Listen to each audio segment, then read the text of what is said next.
মহারাজের কাছ থেকে আজ শুনে নেব কিছু কথা।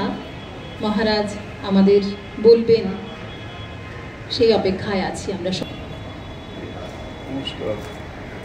ছোট্ট দু চার কথা আমি পয়েন্ট কতগুলি বলছি। সকলকে নমস্কার, শুভেচ্ছা, অভিনন্দন। শোনা যাচ্ছে পরিষ্কার? আচ্ছা, এই ইনফিনিটি গ্রুপ ও প্রতিবিম্ব সংস্থার যৌথ উদ্যোগে আজকে যেখানে এত সুন্দর পরিবেশে এরকম একবারে প্রকৃতির মধ্যেই মনে হচ্ছে, যদিও বসে আছি বিরাট শহরের মাঝখানে সফিস্টিকেটেড জায়গায়, কিন্তু পরিবেশটি খুব সুন্দর, মধুময় পরিবেশ হয়েছে, এত সুন্দর লাগছে। আর এখানে পুলকবাবু আমাদের সঙ্গে, আমাদের পুলকে যুক্ত হয়েছেন।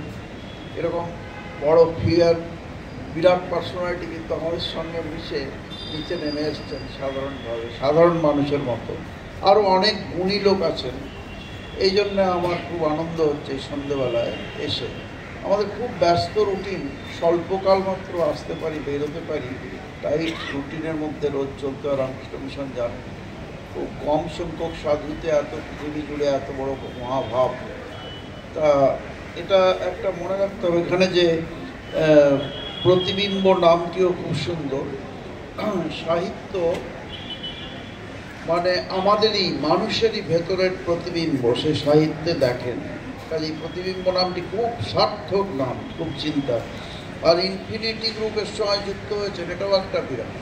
সাহিত্যের, গান, যে কোনো দিক, যে কোনো শিল্পকলা, মানুষের গুণাবলী, যেগুলো সুকুমার বৃত্তি, সেইগুলো আলটিমেট লক্ষ্য কী? আলটিমেট লক্ষ্য ইনফিনিটিতে যাওয়া। ফাইনাইটের মধ্যে মানুষ আছেন, কিন্তু সাহিত্য চর্চা, গান, শিল্পকলা, যে কোনো রকমের, সে কোনোটাই ক্ষুদ্র নয়, ছোট নয়, সব কিছু একটা যে কি মূল লক্ষ্য হলো তা সসীম থেকে অসীমের পথে যাত্রা। কেউ এখানে আছে, কেউ সেখানে আছে, কেউ কিন্তু পিছিয়ে নেই, সবাই এগোনোর পথে। উপনিষদ বলছেন ভারতের শাশ্বত সনাতন ধর্ম সাহিত্য, যা পৃথিবীতে প্রথম ধর্ম সাহিত্য, পৃথিবীতে প্রথম ধর্মের কথা বলে, পৃথিবীতে প্রথম গ্রন্থ হিসেবে কিছু গ্রন্থিত হয়েছে, তার নাম ঋগ্বেদ। এটা আমাদের ভারতের পক্ষে গৌরবের। হাজার হাজার বছর আগে। তার বাণীও খুব লিবারাল। সর্বে ভবন্তু সুখিনঃ, ঋগ্বেদ বলছেন। পৃথিবীর প্রথম গ্রন্থ, প্রথম ধর্ম, তা বলছেন সর্বে ভবন্তু সুখিনঃ। শুধু সেই জায়গার সিন্ধু সভ্যতার মানুষগুলি নয়, ভারতের নয়, শুধু সর্বে মানে সবাই, গোটা পৃথিবী, সমস্ত মানব সভ্যতা, যেখানেই মানুষ আছেন, যেখানে প্রাণী পাখি, সব কিছু, সকলে সুখী হোক। সর্বে সন্তু নিরাময়াঃ, সকলে আনন্দে থাকুক, এই সকলে নিরোগ আরোগ্য লাভ করুক। সর্বে সন্তু নিরাময়াঃ, সর্বে ভদ্রাণি পশ্যন্তু।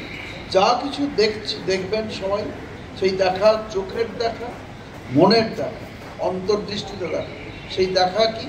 ভদ্রাং পশ্যন্তু। এইমাত্র আমি চ্যান্ট করলাম, ভদ্রাং পশ্যেৎ ভদ্রং। যা কিছু শুনবো তা কিছু যেন ভালো শুনবো, তা কিছু যেন এলিভেটিং হয়। যা কিছু আমরা দেখবো যা যেন এলিভেটিং হয়, স্পিরিচুয়াল হয়, তা যেন আধ্যাত্মিক হয়, যা মানুষকে উত্তরণ ঘটায়। উত্তরণের আলটিমেট গোল কি? মনুষ্যত্বই আলটিমেট গোল নয়, যে ছেলেটা মানুষের মতো মানুষ হয়েছেন কেউ, সেটাই নয়। আলটিমেট গোল হলো দেবতা হয়ে যাওয়া। মানুষ মূলত দেবতা। আমরা যে বসে আছি, আমরা সবাই দেবতা। অজ্ঞানতাবশত মানুষ বলে ভাবছি। মানুষ একমাত্র প্রাণী, অ্যামিবা নয়, ব্লু হোয়েল নয়, করোনা নয়, এলিফ্যান্ট নয়, হিপোপটেমাস নয়। মানুষ একমাত্র প্রাণী, এর মতো প্রাণী আর হয় না। সমস্ত বেদান্ত শাস্ত্র ঘোষণা করছেন মানুষের জন্ম একটা দুর্লভ জন্ম। কেন? মানুষের জীবন একমাত্র মনুষ্যত্ব হয়ে কালমিনেশন নয়, দেবতা হলো। রামচন্দ্র একজন দেবতা ছিলেন, কৃষ্ণ, বুদ্ধ, জিসাস, মহাপ্রভু, সকলে যে দেবতা। দেবতা কারা? মানুষ। এই মানুষ রূপে এসছেন, দেবতা হয়ে গেছে। তারাও ছোট্ট থেকেই শুরু করেছে। এই লিটল ম্যাগাজিন হোক, যে ছোট্ট কি, কোনো কিছুই ক্ষুদ্র নয়। আজকে যে জুঁই ফুলটি ছোট্ট ফুটে উঠছে, সেও কিন্তু অনন্তের মধ্যেই আছে। আজকে জুঁইফুল রূপে সেটা আত্মপ্রকাশ করছে, কিন্তু এটা আদিমধ্য অন্তহীন, শুধু এখন আত্মপ্রকাশ এটা ছিল, আছে, তাই অনন্তের পথেই যাত্রা, যত ক্ষুদ্র হোক তারও একটা মূল্য আছে। ভগবদ্গীতায় বলছেন এই যে গান, আবৃত্তি, নাচ, যা কিছু লেখা, যে কোনো ভালো গুণের চর্চা, এটা গীতায় বলছেন। দেখুন, সেও মহাভারতের মধ্যেই তার বিখ্যাত বিভূতি যোগ বলে একটি যোগ আছে, 18টি অধ্যায়, এই যোগটির নাম বিভূতি যোগ। আজ সকালে এক বয়স্ক ভদ্রলোক, 80 বছর বয়স হবে, আমাকে জিজ্ঞেস করতেছিল আমার বিভূতি মানে কি, আর বিভূতি যোগ কেন নাম? তো আমি বললাম তাকে, বিভূতি মানে কি জানেন? এইটি গীতা একটি বিখ্যাত, ওই বিভূতি যোগে 10ম অধ্যায়টি শ্লোক আছে, ইয়াদ ইয়াদ বিভূতি মৎসত্ব শ্রীমদুজ্জিতমেব বা তত্ত্বদেবাবগচ্ছত্তং মম তেজংশ সম্ভব।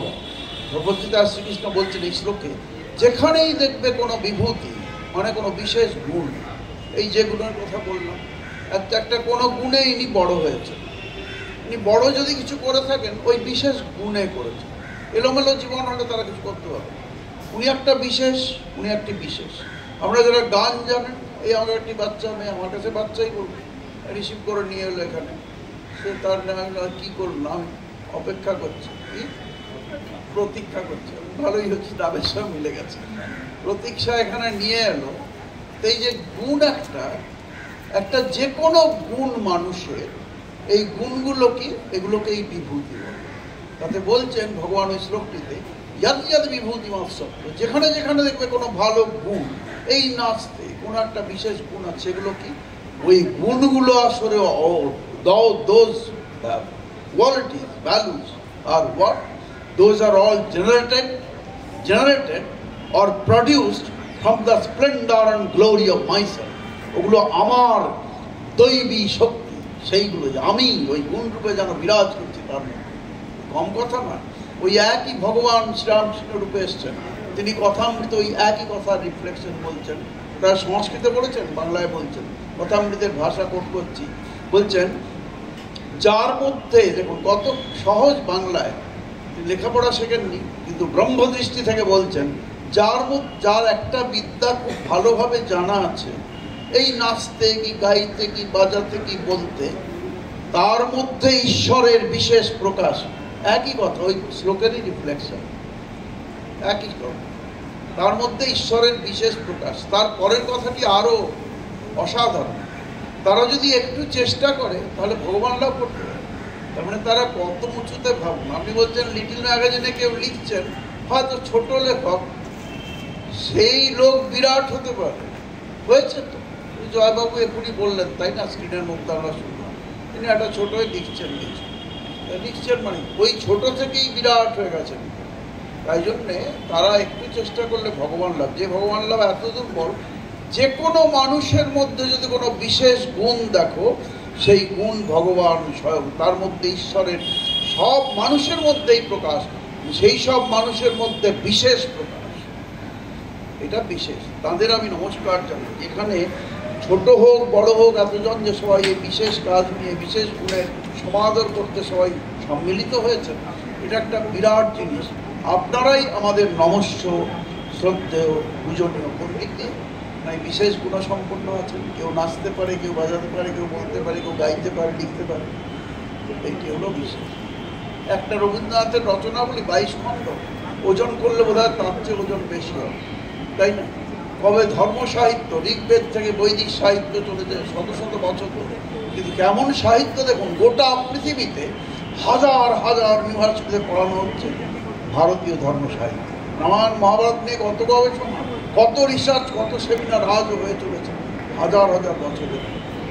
এইগুলো সব হয়ে চলেছে একটা ছোট্ট ছোট্ট কাহিনী, গল্প, ঘটনা নিয়ে কত কাণ্ড। এগুলো সারস্বত সাধনা, সরস্বতীর আরাধনায় দেবী সরস্বতী উপাসিত হচ্ছেন তার কাজের মধ্যে।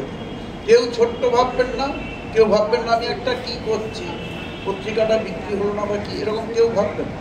এগিয়ে যান। পরিষদ বলছেন চরই বেতি চরই বেতি চরই বেতি, সবসময় এগিয়ে যাওয়ার কথা, পিছন দিকে তাকাবেন, এটা হলো মূল কথা। একটা ছোট্ট মজার দু একটা কথা বলে, হাসির কথা বলে, টান টান না হয় শেষ করছি। রামানন্দ চট্টোপাধ্যায়ের নাম সবাই জানেন, ঊনবিংশ শতাব্দীর বিখ্যাত মনীষী, রবীন্দ্রনাথের বন্ধু, খুব বিষ্ণুপুরে তার মানুষ। ওখানে তোর বাঁকুড়ার রামানন্দবাবু একটা পত্রিকা জানেন, বিখ্যাত পত্রিকা চালাতেন, তো তার সম্পাদক তখন। সেখানে একবার উনি পুরীতে বেড়াতে গেছে, দিয়ে সমুদ্রে, পুরী তো দীঘার মতো নয়, এই নিচু ঝট করে ডেবে যায়, ভয়ঙ্কর ঢেউ। তো ওখানে একবার স্নান করতে করতে প্রায় ডুবেই গেছিল, মানে চলে যেতেন, আর কন্ট্রোল হারিয়ে ফেলেছে। মানে ইয়াং ছোকরা, তিনি এসে ওকে উদ্ধার করেন, দিয়ে সাঁতার জানতে উদ্ধার করে নিয়ে আসেন। বললো হ্যাঁ আমি মরেই যেতাম, তুমি বাঁচিয়েছ, জড়িয়ে ধরে বলেন ভাই আমি কলকাতায় থাকি, যদি কখনো সুযোগ হয় আসবে, তোমার কিছু উপহার দেবো বা কিছু তোমার কিছু প্রার্থনা শুনো। অনেক বছর পরে সেই ছেলেটি এসছে, সে লেখা টেখা কিছু জানে না, তবু একটু ছোট্ট এক পৃষ্ঠাটা কিছু লিখে বলছে, আপনার পত্রিকা সে চিনতে পারছে? হ্যাঁ হ্যাঁ চিনতে পারছি। উঠে দাঁড়ালেন, ওকে রিসিভ করলেন, বসুন, আপনার পত্রিকা আমার এই লেখাটি একটু ছাপবেন। বললেন ভাই এটা খুব বিখ্যাত পত্রিকা, তো এটা এই লেখাটা তোমার ঠিক লেখা অভ্যেস করো, আমি তোমার সঙ্গে আছি। এই লেখাটা তা বলে এতে ছাপা যায় না। অনেকক্ষণ বলার পরে, রিকোয়েস্ট করার পরেও ছেলেটি নাছোড়বান্দা, আপনি বলেছিলেন আপনি আমাকে আপনার প্রাণ বাঁচিয়েছে বলে একটা কিছু করবেন। তখন উনি বললেন ভাই তুমি অন্য যে কোনো কিছু বলো, আমি দেবো তোমাকে উপহার, তারপরে যদি বলো তোমার এই লেখাটি এই পত্রিকায় প্রবাসী ভাই, ভারতী ভাই সবই ছাপতে, সেটা আমি কিছুতেই পারছি না। তার চেয়ে বরং ভাই তুমি যখন হতাশ হচ্ছ, আমি আবার পুরীতে যাই তোমার সঙ্গে, তুমি বলো সমুদ্রে ছুঁড়ে ফেলে দাও, সেটাই হয়তো আমি ছাপতে পারি। আসলে সব লেখাই ছাপা যায় না, এটা তো ঠিক। এটা এরকম, তা এটা হাসির জন্যেই হাসি, একটা বলি প্রাণ খুলে হেসেন, এটা হাসির জন্যেই হাসি, হাসতে হয়। যারা হাসি খুশি থাকেন, আমাদের সব শাস্ত্র, সব ধর্মাচার্যরা বলছেন, যারা হাসি খুশি থাকে ভগবান তাদের সঙ্গেই থাকে, খুব কাছেই আছে। সব শাস্ত্র আমি প্রমাণ দিয়ে দিতে পারি, একটু সময়ভাবে বলছি না, হাসি খুশি থাকতে হবে। সবাই ফটো তোলার সময় বলে একটু হাসুন তো, তখন একটু নকল হাসি আসে, তা নয়, হাসি খুশি ন্যাচারালি যারা প্রফুল্লভাবে থাকে ভগবান তাদের কাছেই আছে, এটা জানবে, এটা রহস্য জীবনের। কাজেই এটা মনে রাখতে হবে।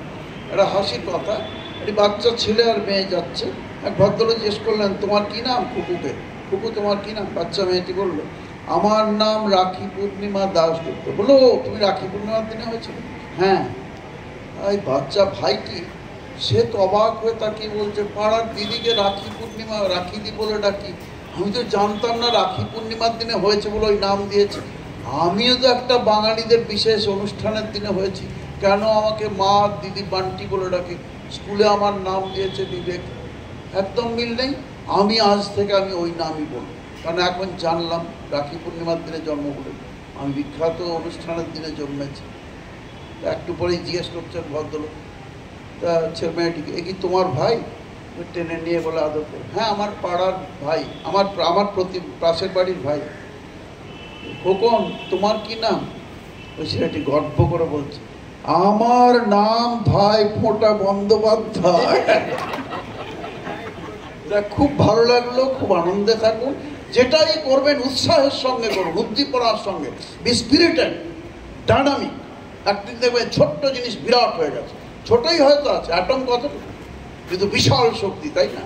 এই জন্য এটাই বলা, সবসময় উৎসাহ উদ্দীপনা জেগে থাকুন, টকবক করে ফুটতে থাকুন। বিশিষ্ট লোকদের আনা কেন? কথামৃতে ঠাকুর বলেছেন যে চাটনি হয়েছে, ভোজ নিমন্ত্রণে সবাই খাচ্ছেন, চাষিরা খাচ্ছেন, বলছেন চাটনি কি দেবো? বাবুরা কি খেয়েছেন? না হ্যাঁ তাহলে দিন। এটার মানে হলো এর মধ্যে দিয়ে কথামৃতে বিরাট সত্যকে উদ্ঘাটন করছেন শ্রীরামকৃষ্ণ। যদি এখানে একটা কোনো বিষয় কেউ ছোট্ট করে করছে, সেখানে পুলকবাবু যদি এসে বলেন, ওকে সবাই চেন হাজার হাজার মানুষ, ওখানে প্রশান্তবাবু এসে বললেন, ওখানে বিশিষ্ট লোকরা এসছেন, তারা যদি তাদের আনা কেন, তারা যদি বলেন, অর্থাৎ বাবুরা যে কালে চাটনিটা খেয়েছেন সেকালে এটা ভালো চাটনি, কেমন? তাই আমাদের দেবেন। লোকে এটা কমন লোকের ধারণা হলো, যদি কোনো বিশিষ্ট কেউ কোনো একটা বিষয় যেটা সবাই হয়তো ফিরে তাকায় না সেটার বিষয়ে বলেন, তখন লোকে সেটাকে গুরুত্ব দেবে, বুঝেছেন তো? এই জন্যেই মাঝে মাঝে বিশিষ্ট কাউকে এনে বিশিষ্ট অনুষ্ঠান করে দরকার আছে এগুলো, কেননা কিছুটা লোক দেখিয়েও কিছু করার দরকার আছে। স্বামীজিও বলছে এটা দরকার, তাহলে কি হয়, আরও 5টা লোক বিশ্বাস হয়, দৃঢ় প্রতিষ্ঠিত হয় সেই চিন্তায়, না এটা নিশ্চয়ই কিছু ভালো, চলো তো একবার দেখি, তাই না? এই ভালো।